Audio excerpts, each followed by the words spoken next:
Hello Vogue, I'm Cate Blanchett and this is my life in looks. I'm a little nervous, but je ne regrette rien, right? Oh my giddy aunt. I think I'm wearing my mother's sweater and it looks like my school shirt. I'm probably also wearing the underpants that my mother made me. Until about 10 years ago, I still had the underpants that my mother sewed. Clearly not wearing any makeup. God bless me. I look like I'm 12. But this was at the Sydney Theatre Critics Awards and I won Best Newcomer. I was in a production of Oleanna and then I loved it so much I ran the company. I think I might have come straight from rehearsals. Clearly I didn't realize I was going to be photographed or win. Next. Oh, look, this is the very first time I went to the Academy Awards. I had done a shoot in Australia and I'd fallen in love with this dress that John Galliano had designed that was knitted, white knitted, and it was embellished with all of this amazing embroidery. And I met him in London and he said that he would design something for me. And he said, let's change the color. And he sat down, it was like being on the couch and he asked about my family and my marriage. And then he embellished. I think you can just see it at the bottom there. There's a little hummingbird and there's two hummingbirds on the dress and one was me and one was my husband, Andrew. So there's a kind of a real beautiful story. I gave it to Amphar. So now someone else is wearing it, sadly. But anyway, I love that dress so much. Oh, an A for effort. This is me at the BAFTAs. I played Queen Elizabeth I. When we made the film, we actually thought we'll have to take the first off there because maybe an audience would think there was a sequel coming, that it was Elizabeth Part 1, but it was Elizabeth I. And I'm glad I'm wearing a slip. I mean, you just take the slip off, I guess you could wear that today, right? Am I an early adopter of that?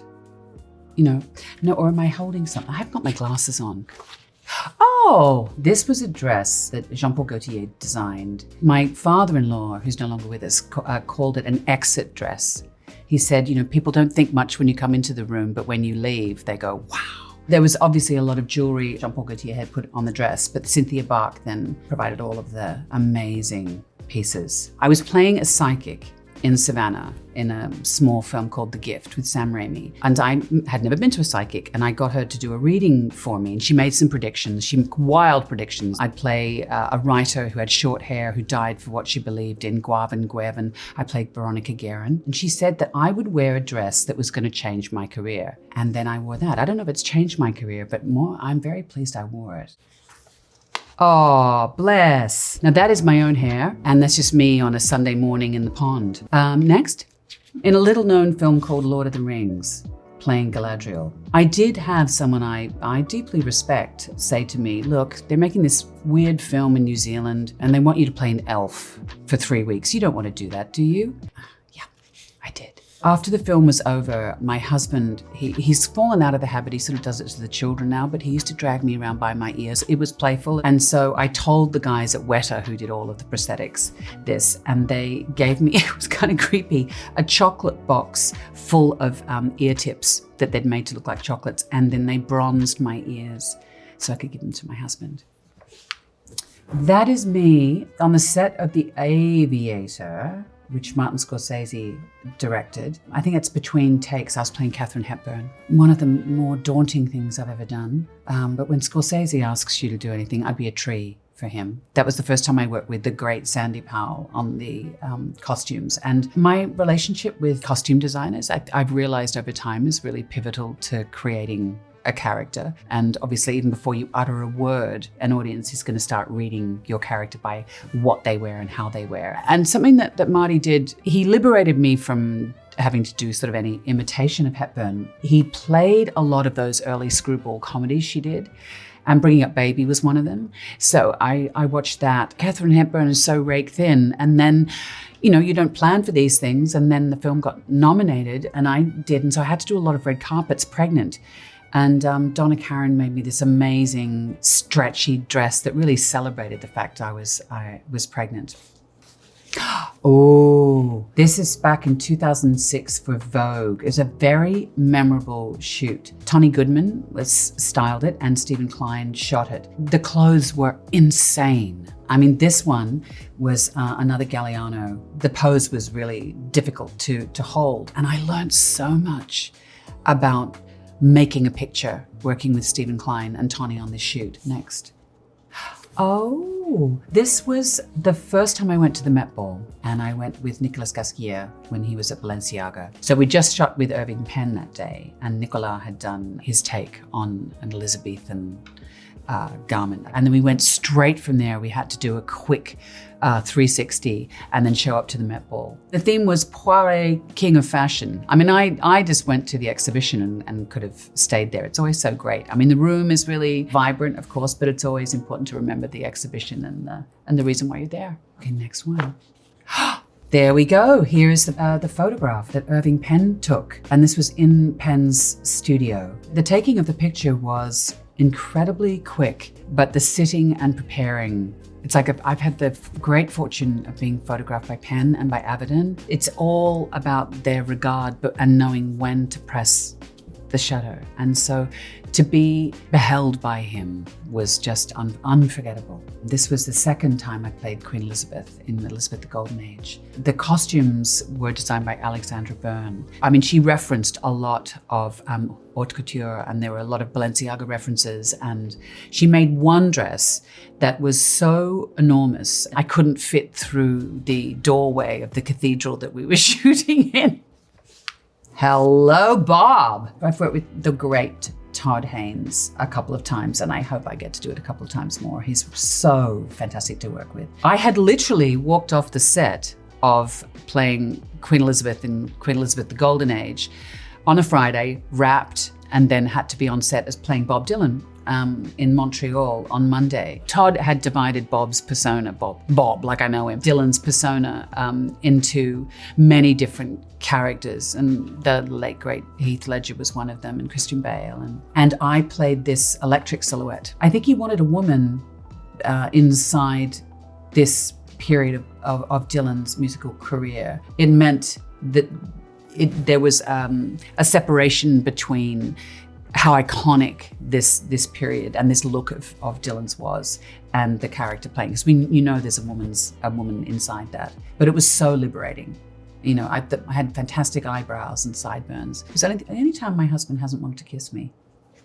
Oh, this is from Carol, a Todd Haynes film. I played alongside the wonderful Rooney Mara, and that coat was a nightmare. Sandy Powell did the costumes again, and once again, she can do an enormous, we worked together on Cinderella with unbelievable costumes with a much bigger budget. And then we had $2.50 to pull this one together. And she had two coats, and one was great and stable, and this one was like a little fragile creature that kept falling apart. And I said, I'm really sorry, Sandy, I think it's that one. And she goes, I knew you were going to say that. So Sandy, the great Sandy Powell, was literally behind the car in between every take, because we had to get out and it was really windy. The coat would come apart, and so she was there, but in between takes, sewing it up. I felt a responsibility for this, for sure, because films like this up to this point weren't really made, and certainly not made in the mainstream.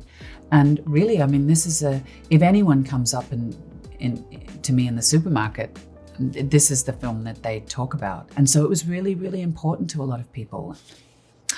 Oh, this is Sarah Burton when she was at McQueen, and it was the most exquisite piece of embroidery. The bottom, you can't really see there, but it was all feathers. So I loved that dress so much that then during COVID, I presided over the jury in Venice, and there was no time. All the ateliers were closed.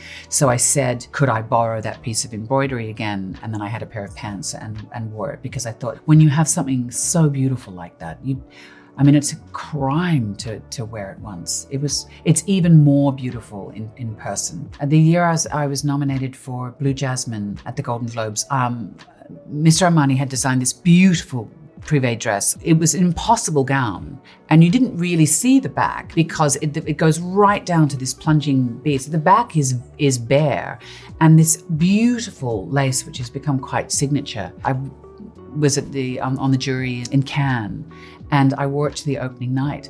And I remember people saying to my publicist, okay, she's worn that dress before, as if I didn't know. Oh, really? And I was so pleased to wear it again because I'd loved it so much. Sarah Burton, there she is in Cannes. Sarah made this beautiful, it was like a tuxedo, but it was a dress and it had this massive bow on the back. And it was actually shown on the runway as a jacket. And she said, why don't I try and turn it into a dress? And so I love that. And I wore that again to Sarah's final show for McQueen. Here we are back at the Venice Film Festival. And this is a Schiaparelli flummery, which I'd seen on the runway and absolutely loved and managed not to poke myself in the eye with it. This was an example of Tar, of the character coming to life, really. The script by Todd Field was just, you didn't change a syllable. It was so exquisitely wrought and written. It was like, how do you make a female conductor look, someone who is incredibly powerful, and very, very aware of her presence. And so we went for this, I guess what has been termed quiet luxury look, really great tailoring. I've had a couple of experiences in my life where I've just been so in sync with a director and a script. And you're lucky if you have one of those experiences in your life, but I've had a handful of them and I'm so grateful. And Tar was definitely one of them. Music has come back into my life in a really major way, and that's because of this experience. Here we are. This is Armani Privé. This is the dress that just keeps on giving. That was from the current Privé collection, and I said, look, I know there's this leftover lace from the dress that I'd worn to the Globes all those years before, and they found an offcut, and so they made the internal corset out of that offcut. It felt great, and I've since worn it again with the actual piece that goes underneath it, and I wanted to wear it with a t-shirt, but Mr. Armani wouldn't let me.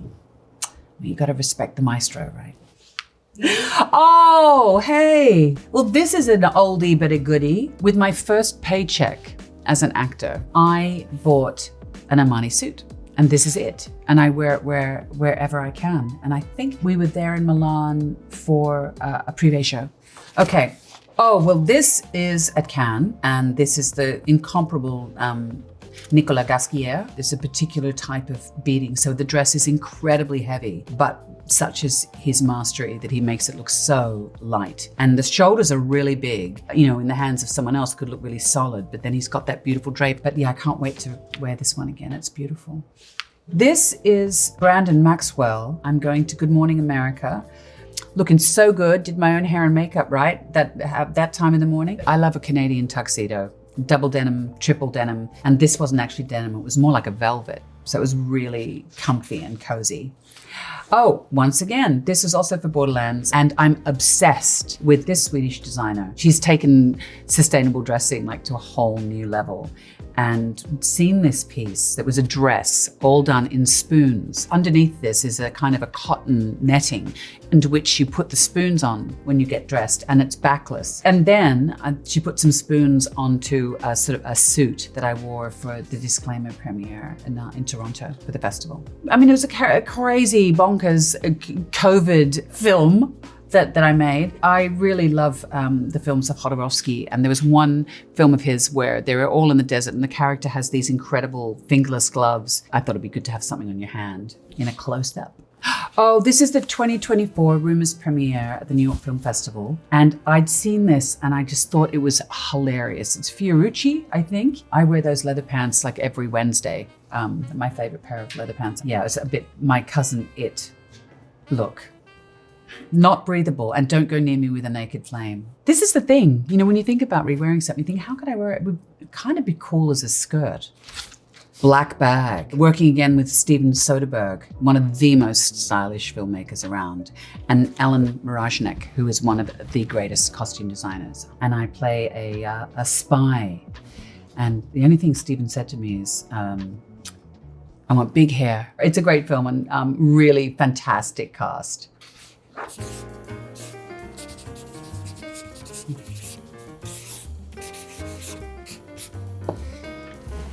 Thanks, Vogue. That wasn't so painful after all.